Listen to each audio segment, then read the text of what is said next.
कार्यक्रम समय चक्रमा तपाईलाई हार्दिक स्वागत छ। म सुरेश आचार्य। नेपाली कांग्रेसले आगामी भदौ 18 गतेदेखि वडा अधिवेशन प्रारम्भ गर्ने र मङ्सिरको 9 देखि 13 सम्म महाधिवेशन गर्ने गरी आफ्नो कार्यतालिका निकालेको छ। पछिल्लो समय भदौ 2 गते निर्देशिका जारी गर्ने र भदौ 3 गते विवादित सदस्यताको सूची, सक्रिय सदस्यताको सूची अन्तिम बनाएर 5 गते पार्टी सभापतिलाई बुझाउने कार्यक्रम थियो। तर भदौ 2 र 3 को कार्यसूची भने प्रभावित भएको छ। आज हामी भदौ 7 गते कुरा गरिरहेका छौँ र अबको 11 दिनपछि वडा तहको अधिवेशन सुरु हुनुपर्नेछ। कि अब नेपाली कांग्रेसको महाधिवेशनको प्रक्रिया साँच्चै अगाडि बढ्ने हो वा अझै जटिलताहरू बाँकी छन्? यो विषयमा केन्द्रित रहेर आज हामी कुराकानी गर्छौँ नेपाली कांग्रेसको केन्द्रीय निर्वाचन समितिका सदस्य अधिवक्ता तेज रावलसँग। कार्यक्रममा यहाँलाई हार्दिक स्वागत छ। धन्यवाद।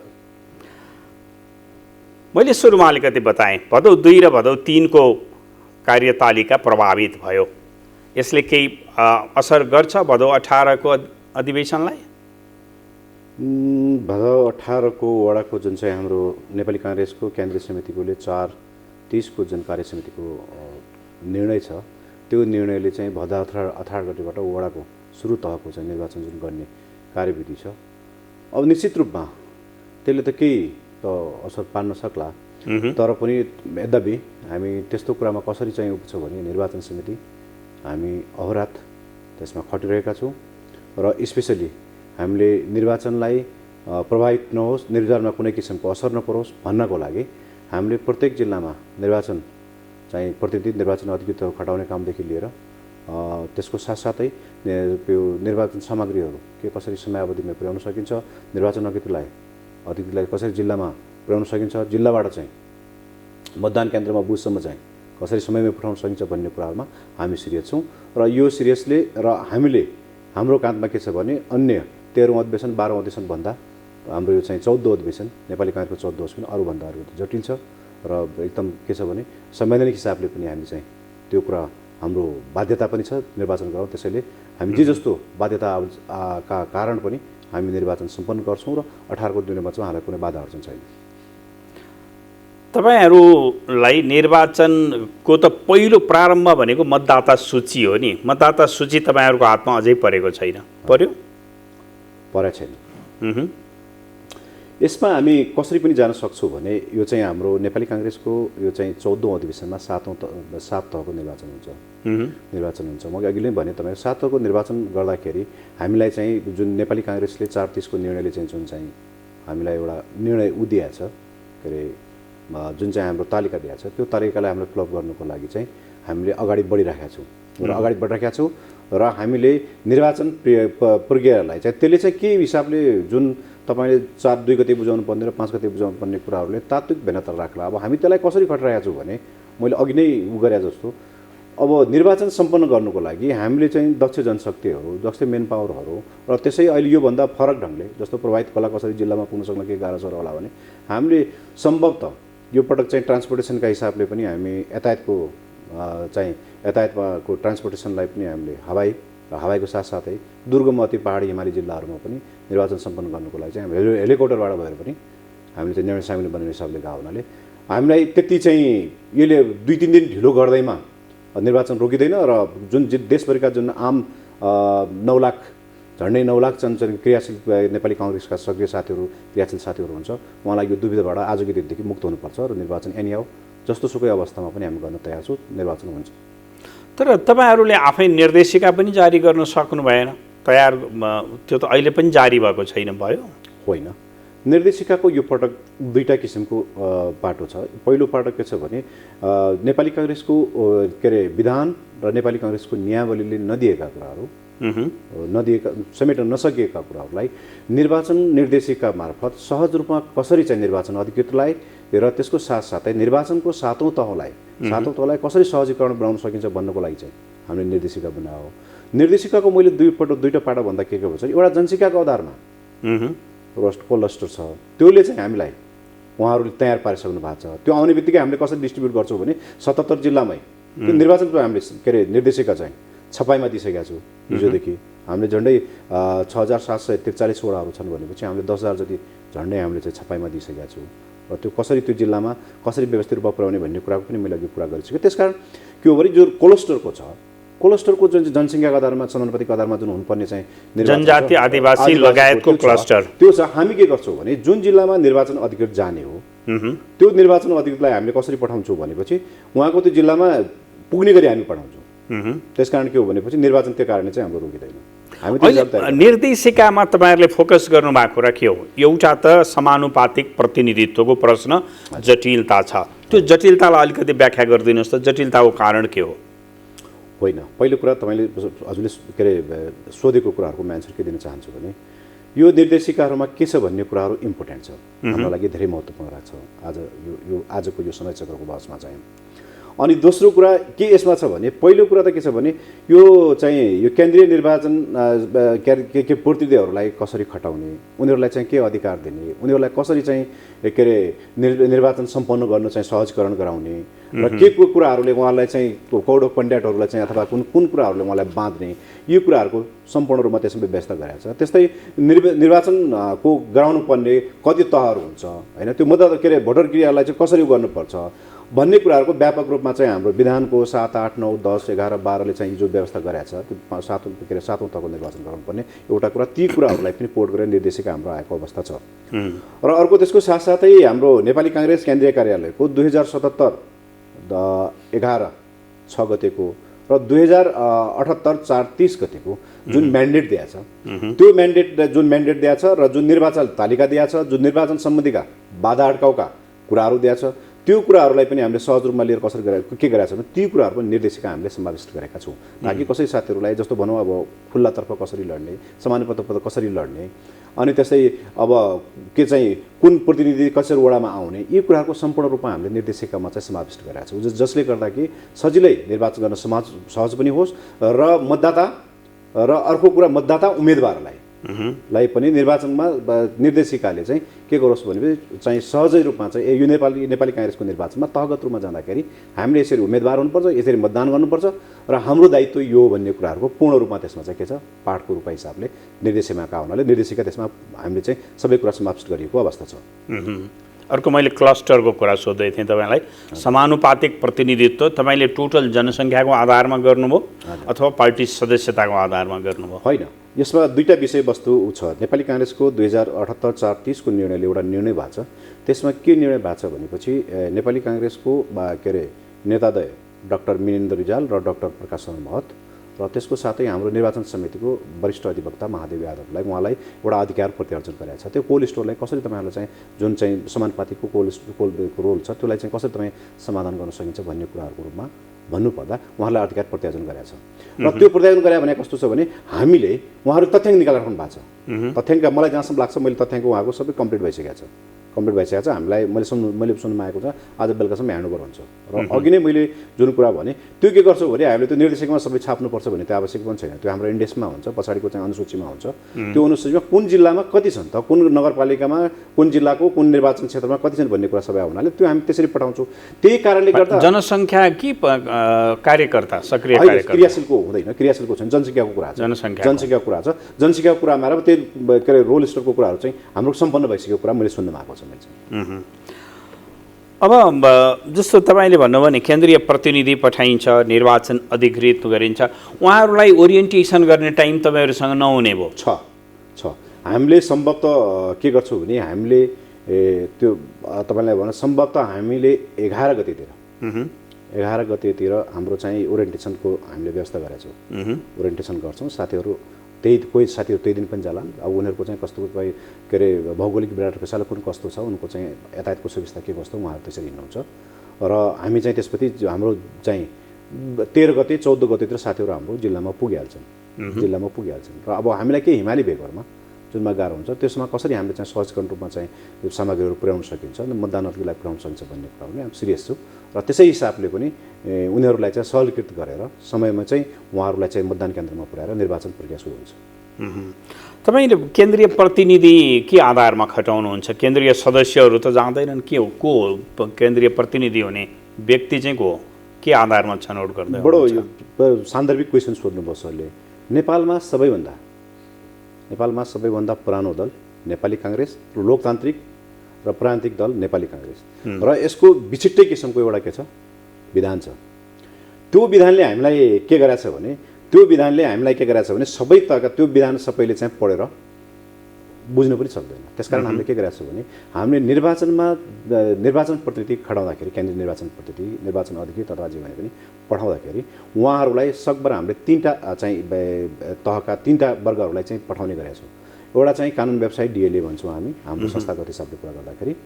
अर्को चाहिँ हाम्रो प्राध्यापक सङ्घ साथीहरू पनि पठाउने गरेका छौँ। तेस्रोमा चाहिँ हाम्रो शिक्षक सङ्घका साथीहरू पठाउने कुरा गरेका छौँ। र उहाँहरूलाई चाहिँ हामीले के गर्छौँ भने ओरिएन्टेसन पनि दिन्छौँ र हाम्रो यो निर्देशिकामा सबै कुराहरू छ नि उनलाई कन्फ्युज हुँदै हुँदैन। र हामी चाहिँ केन्द्रीय स्तरको जुन हाम्रो निर्वाचन समिति छ त्यो केन्द्रीयको निर्वाचन समितिले सबै साथीहरूको कन्ट्याक्टमा हुन्छ, अपडेटमा हुन्छ। उहाँलाई कन्फ्युज हुने बित्तिकै हामी खुल्ला रूपमा उहाँहरूलाई तपाईँ कन्फ्युज हुनुहोस्, यो हुनुहोस् भनेर पुरा हाम्रो निर्देशनमा उहाँहरू चाहिँ निर्वाचन सम्पन्न गर्नमा कुनै दुविधा हुँदैन। केन्द्रीय प्रतिनिधि र निर्वाचन अधिकृत एउटै हो? जिल्लाको एउटै हुन्छ? तपाईँ के गर्नुहुन्छ? हो, यस्तो छ हाम्रो त्यसमा के छ भने केन्द्रीय निर्वाचन अधिकृत भने पनि केन्द्रीय निर्वाचन प्रतिनिधि जे भने पनि व्यक्ति एउटै हो।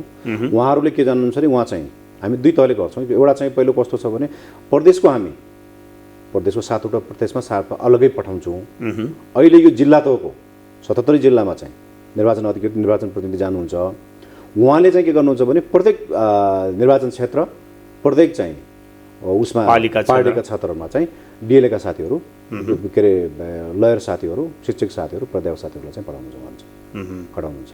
भनेको तपाईँहरूको निर्वाचन अधिकृत पनि यही सेक्टरबाट हुन्छ, तल्लो वडा तहसम्म पुग्ने मतदान अधिकृत पनि त्यही सेक्टरबाट खटाउनुहुन्छ तपाईँ? एक्ज्याक्टली होइन। अब अझ यस्तो छ, अझ हामीलाई त के छ भने सबै ठाउँमा पनि अब प्राध्यापक सँगै पनि सङ्गठन संरचना देशभरि नै होला भनेर पनि भन्न सकिन्न। सबै गाउँ तहको कुरा छैन भन्ने कुरा होइन। हाम्रो डिएलएको पनि नहोला। र सबैभन्दा त के छ भने प्राप्त पता शिक्षक साथीहरूको चाहिँ बढी ठुलो सङ्गठन छ, देशभरि रूपमा छरेर बस्नु भएको छ उहाँहरूलाई। उहाँहरूले चाहिँ के फेरि उहाँ पनि बौद्धिक वर्ग हो, तीनटै वर्गहरू बौद्धिक वर्ग भयो। अहिले जुन साथीले जहाँ सहज छ जहाँ नहुन्छ त्यो हिसाबले हामीले चाहिँ यो त हामीले त हाम्रो दायित्व भने के हो भने हामी पनि त्यहाँ गएका हाम्रो दायित्व भने पार्टीको निर्वाचन निष्पक्ष रूपमा निर्वाचन सम्पन्न गराउनु। र त्यसका लागि हामीले चाहिँ उहाँहरू त्यही किसिमको ओरिएन्टेसन पनि जान्छ र त्यही हिसाबले उहाँ कटिबद्ध पनि हुन्छ, त्यही हिसाबले उहाँ सक्रिय रूपमा लागेका पनि हुन्छ। र त्यसै हिसाबले सबैले निर्वाचन चाहिँ सम्पन्न गर्ने कार्यहरूमा अहोरात्रमा खटिरहेको हुन्छ साथीहरू पनि। र तेह्रमा पनि यो चाहिँ शिक्षक साथीहरूको र तीनटै वर्गको शिक्षक साथीहरू हो, त कानुन व्यवसाय साथीहरूको र डिएलए साथीहरूको र स्पेसली प्राध्यापक सङ्घको ठुलो महत्त्वपूर्ण भूमिका निभा गरेको। तपाईँ जुन विश्वासका साथ अधिवेशन गराउने कुरा गरिराख्नु भएको छ नि, तर नेपाली कङ्ग्रेसभित्र दुईटा विवाद चाहिँ, एउटा नयाँ विवाद जन्मिएको छ, अर्को पुरानो विवादको निरन्तरता। पुरानो विवाद भनेको सदस्यताको, नयाँ थपियो, मनपरी थपियो, नपठाएको भन्दा बढी थपियो, अनेक खालको कुराहरू चाहिँ जिल्लाका सभापति तहको नेतृत्वले अहिले पनि गरिराख्नु भएको छ। तपाईँलाई लाग्दैछ यो टुङ्गिन्छ र तपाईँहरू निर्वाध रूपमा अगाडि जानुहुन्छ? होइन, हामी नेपाली काङ्ग्रेसभित्रको मैले बुझेअनुसार, म त्यसको आधिकारिक व्यक्ति होइन, मैले गराउने भएको निर्वाचन सम्पन्न गर्नुभयो। जहाँसम्म यहाँले सोध्नुभएको क्वेसनको उत्तर म कसरी दिन सक्छु भने हामी नेपाली काङ्ग्रेसभित्रको दुईटा इस्युहरू छन्। एउटा इस्यु भनेको के अरे हाम्रो चाहिँ उसमा विभिन्न पार्टीहरूबाट आएका साथीहरूको चाहिँ उसको समायोजनको कुराहरू छ। र अर्को कुरा भनेको के हो भनेपछि पार्टीको क्रियाशील सदस्यको कुरा हो। यत्रो ठुलो देशभरिमै झन्डै अहिले 9 लाख तपाईँको क्रियाशील छन्। एउटा पार्टीको 9 लाख क्रियाशील छन्। त नेपाली काङ्ग्रेसको सबैभन्दा ठुलो बेस भनेकै क्रियाशील हो, क्रियाशील सदस्यता।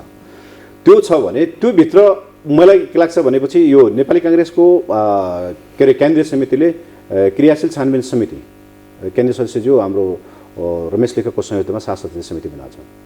त्यो समितिले चाहिँ के गर्यो भने उहाँहरूले ल्याएको कुराहरू, त्यो निर्वाचन समितिले के अरे उहाँहरूले चाहिँ छानबिन समितिले ल्याएका कुराहरू त्यो चाहिँ नेपाली काङ्ग्रेसको दिएको चाहिँ मापदण्ड, नेपाली काङ्ग्रेसले निर्धारण गरेको के अरे विधि र उहाँहरूले छानबिन गरेका जुन देशभरिका चाहिँ 77 जिल्लाका जुन छानबिन गरेका छन् त्यो कुरा आफैमा के छ, सबै चाहिँ पार्टीभित्रका सबै नेतृत्वहरूको चाहिँ त्यसमा चाहिँ समाविष्ट भने सबै पक्ष सबै गुटहरूको सहभागिता छ। त्यसकारण त्यो कुराहरूमा विवाद छ जस्तो मलाई लाग्दैन। समायोजनको विषयवस्तु कहीँ रहन सक्छ र शीर्ष नेताहरू मैले जहाँसम्म बुझेको छु शीर्ष नेताहरू यसमा बडो महत्त्व बडो यो चाहिँ 14औं अधिवेशनलाई बडो चाहिँ सफलताका साथ सम्पन्न गर्नु उहाँहरू पनि एकदम आतुर हुनुहुन्छ र उहाँहरूले यो समयावधि सिद्धिसकेका पनि छ। यो मलाई जहाँसम्म लाग्छ अब के चाहिँ यो धेरै जिल्लामा छैन, मैले सुन्न आएको 1-2 जिल्ला छ त्यो सिद्धियो होला। र अहिले चाहिँ मैले सुन्नुमा आएको के हो भने अहिले चाहिँ आज चाहिँ हाम्रो त्यो क्रियाशीलको हामीले त्यो चाहिँ त्यो मतदाता नामावली हामीलाई ह्यान्डओभर हुने व्यवस्था छ र त्यो चाहिँ प्रिन्टमा गएको कुरा पनि मैले सुन्नुमा आएको छ। हुन त यो पार्टीले समाधान गर्ने प्रश्न होला अथवा पार्टी नेताले दिने जवाफ होला, तैपनि तपाईँ निर्वाचन गर्न बसिरहँदा तपाईँको सरोकारको विषय हुनसक्छ। एकातिर समयमा निर्वाचन गरिएन, पार्टीको महाधिवेशन गर्नुपर्थ्यो, गराउन सकिएन भनिरहने, अर्कोतिर पार्टीको महाधिवेशनको मुखमा आइपुग्दा पनि सदस्यताको विवाद कायमै राख्ने, यो कुन प्रवृत्ति हो? कसरी हेर्नु भएको छ तपाईँहरूले यसलाई? मलाई यसको ठ्याक्कै कुरा त मैले भन्नु मिल्दैन, तर पनि मलाई के लाग्छ भने मेरो आफ्नो ओपिनियन के लाग्छ भने यो नै चाहिँ नेपाली काङ्ग्रेसभित्रको एउटा चार्मिङ हो। चार्मिङको रूपमा हामीले कसरी लिन्छौँ यसलाई? चार्मिङ हो एउटा, यो चाहिँ गुड फेथको पक्ष हो। कसरी भन्छु भने यसलाई सबै नेताहरूले आखिर एकपक्षीय हिसाबले त कहीँ पनि गरेका छैन, कसैले धाँधली भन्ने कुरा पनि कहीँ पनि देखाएको छैन। होइन, कोही साथीहरूलाई क्रियाशीलका कारणले 14औं महाधिवेशनमा किन उनीहरूलाई छुटाउने? कोही चाहे चाहिँ कुनै पार्टीबाट समायोजन भइरहेका साथी हुन् या कुनै क्रियाशील साथीहरू चाहिँ नेपाली काङ्ग्रेसमा आबद्ध भएका हुन्, उनीहरूलाई किन दिन सकिन्छ भने हामी केही चाहिँ माथिल्लो लेभलको पदाधिकारी शीर्ष नेताहरूले मिलाएर यसलाई टुङ्गो लगाउँ भन्ने विषयवस्तु छ। मलाई यसलाई दुविधाका कुराहरू, उहाँका अन्यलका कुराहरू छैन। उहाँहरू के लागिरहनु भएको छ भने निर्वाचनलाई कस्तो सहजीकरणमा गरौँ, विरोध र धारा कहीँबाट पनि नहोस् र हाम्रो निर्वाचन कसो होस् भनेपछि एउटा फेयर होस् भन्ने कुराहरूमा लागेको जस्तो देख्छु म चाहिँ। भनेको उहाँहरूले जे प्रश्न उठाइराख्नु भएको छ त्यो चाहिँ तपाईँहरूको सहजीकरणका लागि हो, तपाईँहरूको विवाद रहित ढङ्गबाट गर्ने स्थिति बनोस् भन्ने हो। एक्ज्याक्टली, यसमा कुनै दुईमत छैन। किन भनेपछि उहाँहरूले के उठाउनु भएको छ भने निर्वाचन समिति फेरि के हो भने नेपाली काङ्ग्रेसको विधान त सबैभन्दा ठुलो बडी हो। त्यो उहाँ ठुलो बडी हो। ठुलो बडी कसरी हो भनेपछि उहाँहरूले हामीले क्रियाशील हस्तान्तरण गरिसकेपछि त्यसपछि उहाँहरू के हुनुहुन्छ? निष्क्रिय हुनुहुन्छ अथवा उहाँ चाहिँ पदमुक्त हुनुहुन्छ। र त्यसकारण त्यो जम्मै यो काम सम्पन्न गर्नुपर्ने कसले हुन्छ? सबै पार्टीको त्यो बीचको त्यो रेखदेख जति ड्युरेसन हुन्छ त्यसले गर्नुपर्ने निर्वाचन समितिले हुन्छ। त्यसरी उहाँहरूले के हो भने उहाँहरूको पनि सोच के होला, निर्वाचन समितिले पनि जुन उद्देश्य साथ तपाईँको आयो निष्पक्ष र स्वतन्त्र निर्वाचन गराउनुपर्ने एउटा परिपाटी, त्यसैलाई हामीले सपोर्ट गरेर हुनाले विवाद रहित हिसाबले चाहिँ निर्वाचन अगाडि बस् भन्ने हिसाबले के अरे शीर्ष नेताहरू लागेको जस्तो मलाई देखिन्छ। अब अर्को प्रश्न, मैले नयाँ जन्मिएको प्रश्न भनिराखेको थिएँ अघि, साउन 30 गतेको बैठकले एउटा के व्यवस्था गर्यो भने विधानमा भइराखेको वडा तहको सक्रिय सदस्यले तपाईँको पालिका तहसम्म मतदान गर्न पाउने थियो, सबैले प्रत्यक्ष निर्वाचन गर्ने व्यवस्था थियो। अब अहिले के गरिदियो केन्द्रीय समितिले भने वडाबाट आएको प्रतिनिधिले मात्रै पालिकाको नेतृत्व छान्न पाउँछ, अधिकार कटौती भयो भन्ने प्रश्न आइराखेको छ। होइन, निश्चय रूपमा पनि अधिकार बढौती भएको होइन। कुनै पनि यो के हो भने सामाजिक रूपान्तरका लागि र सामाजिक हकितका लागि र के अरे दोस्रो कुरा के हो भने मानव स्वास्थ्यका लागि गरे के हो भने नेपाली काङ्ग्रेसले यो चाहिँ 78-4-30ले गरेको निर्णय एकदम यो म्याच्योर निर्णय छ। यो निर्णय एकदम सान्दर्भिक छ।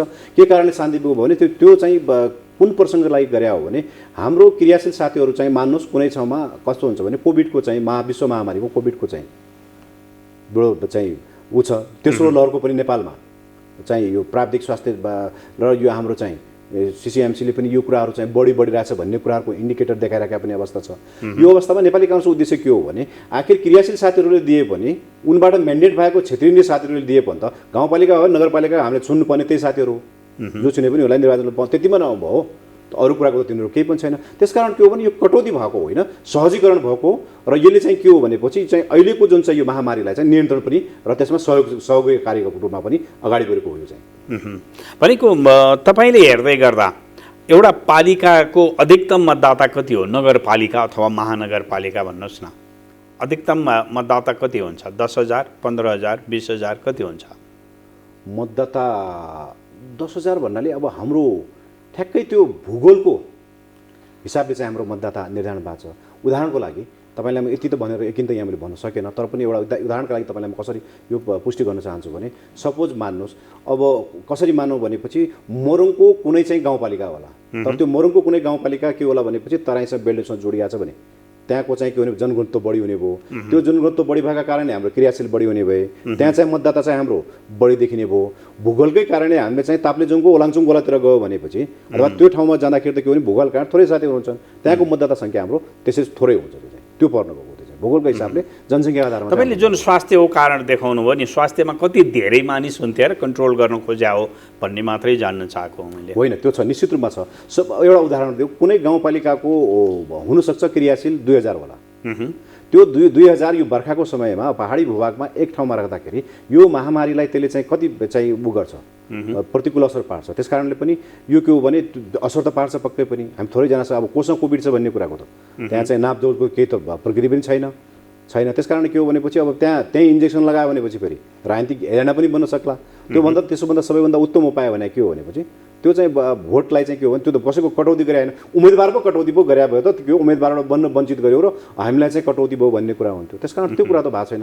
उहाँहरूलाई के हो भनेपछि न्यूनीकरण गरिएको छ, अनि सहज रूपमा यो चाहिँ अलिकता प्रक्रिया सहज रूपमा होस्। दोस्रो कुरा हाम्रो के छ भने काङ्ग्रेसको अधिवेशन धेरै खर्चिलो पनि छ, अब त्यो सबै साथीहरू क्रियाशील साथीहरूलाई एक ठाउँमा ल्याउँदाखेरि हामीलाई त्यो भिडभाड पनि त्यो चाहिँ के हुन्छ भने त्यो होटल व्यवसायतिर अथवा कहीँतिर पनि त्यो पनि बढ्न सक्छ, अथवा सार्वजनिक कुनै संस्थाहरूमा पनि त्यसले बढ्न सक्छ।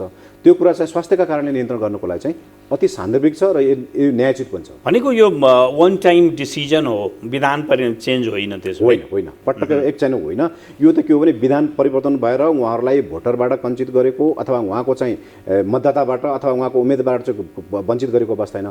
खालि त यसले के गरे हो भने अहिले फेरि दोस्रो प्रक्रिया के छ भने 13औं अधिवेशनभन्दा हाम्रो चाहिँ अहिले 14औं अधिवेशन अलिकता ऊ पनि सशक्त पनि छ। सशक्त के पनि छ भने हामीले यो क्रियाशीललाई पनि एउटा के आधारमा गरेका छौँ भने मान्नुहोस् कसैको ठाउँमा 50 जना क्रियाशील थियो भने हामीले ठ्याक्कै डबल त्यो चाहिँ 14मा चाहिँ के गरेका छौँ, त्यसलाई चाहिँ 100 पुर्याएको हुन्छ। त्यो जनसङ्ख्या पनि त्यसले के गर्छ, पहिलेको क्रियाशीलभन्दा वात्तै डबल बढ्ने कारणले गर्दा योलाई चाहिँ नियन्त्रणकारी चाहिँ त्यो होइन कि उनीहरूको भोटबाट विधान संशोधन गरेर कटौती गरे अवस्था होइन कि यसलाई कोभिडलाई अलिकता व्यवस्थापन गरेको मात्रै हो, व्यवस्थापन समूहलाई चाहिँ अलिकता गरे। जस्तो अब तपाईँले पटक पटक कोभिडको समस्याको कुरा गरिराख्नु भएको छ, त्यो सम्भावना पनि छ।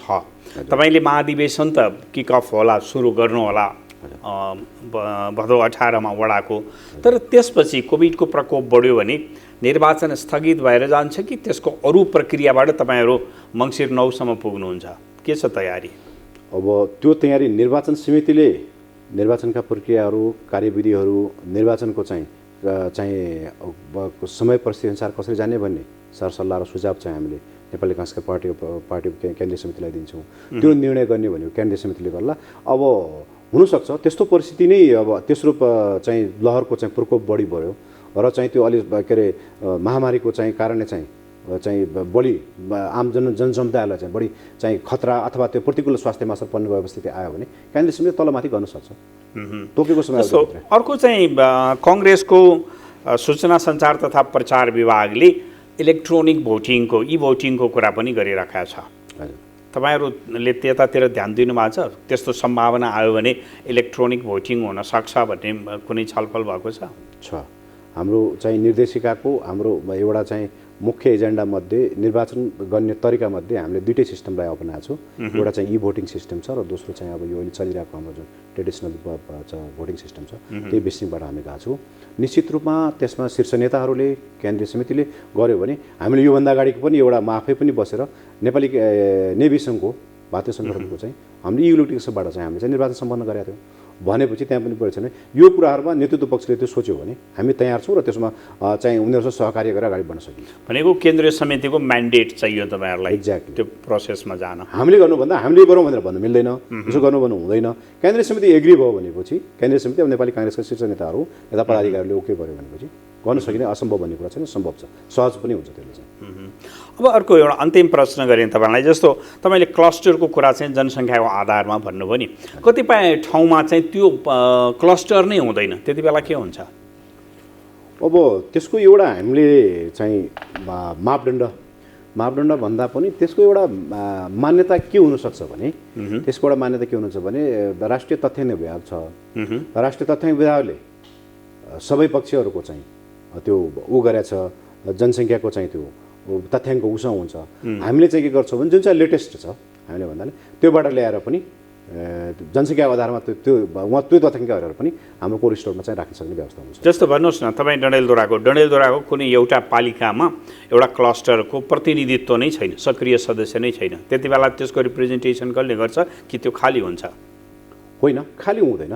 त्यसको त्योभन्दा हाम्रो त त्यो निर्वाचनको त त्योभित्र जो एकछिनलाई मानौँ तपाईँले भनेको कुरा के होला भनेपछि जुन अल्पसङ्ख्यक उत्पीडित अथवा अर्को त्यो समुदायको कुरा हाम्रो त विधान चाहिँ एकदम सबैभन्दा के छ भने सबैभन्दा भास्ट छ, अलिकता के अरे लोकतान्त्रिक पनि छ, बहु जातिलाई समेटेको जस्तो पनि आएको छ।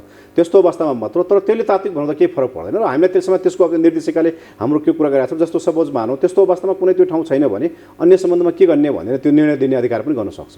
त्यसकारण के हो त्यसले बाधा पर्दैन हामीलाई चाहिँ। हस्, कार्यक्रममा सहभागी भइदिनु भयो, यहाँलाई धेरै धेरै धन्यवाद छ। हस्, यहाँलाई पनि मलाई बोल्न दिनुभयो, यहाँहरूलाई मेरो हृदयदेखि धेरै धेरै धन्यवाद छ। धन्यवाद। कार्यक्रमको निर्धारित समय सकिएको छ, हामी सबैलाई बिदा दिनुहोस्। नमस्कार।